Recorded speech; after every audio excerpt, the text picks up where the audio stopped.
laba koob baan leeyahay mid waa dacar midna waa malab kii dambiilaayo dacarta doonta kaasuu laqaya anigu maanta shaqadan la wareegay inta magaalada Kismaayo aan ka xukumo kama shaqayn karo idna xukumo aadi karto shabaab wargaas waa cadiya Soomaa intaas waxaan rabnaa inaad hadda lageena ku gashataan xoolo jeebkeena ku jiraan magaalada lagu dhisayaa jeebkeena xoolaha ku jira arrinta diyaar mootiin magaalada tan dhibaatada ugu badani waxay ka taagan tahay dhulka waxaana sababaya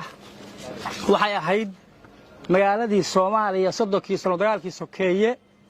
ugu dhibaatada badnayd maalin boqol tagaysay maalin boqol imaanaysay qof kastoo yimaada oo mid kale ka qabsado dhibaatadiisu ka tagay waa isdul fuuleen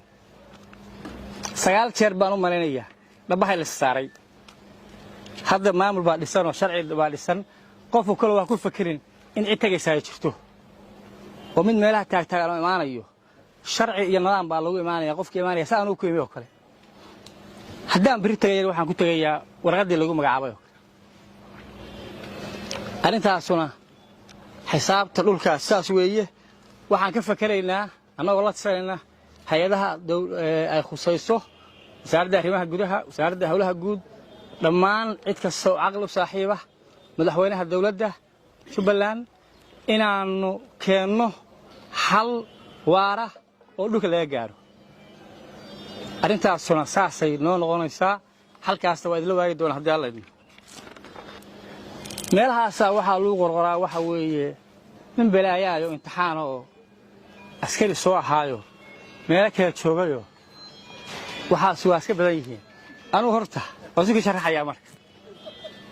anu wata Kismaayo baan inta badan ka warhaysa wixii kale oo duurarka ka sheekaynayo laba koob baan leeyahay mid waa dacar midna waa malab kii dambiilaayo dacarta doonta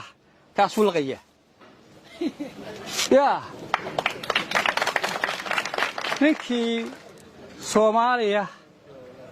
Kismaayo sharaf leh dadka amniga siiya malabkaas laqaya marka labada wado yaa la kala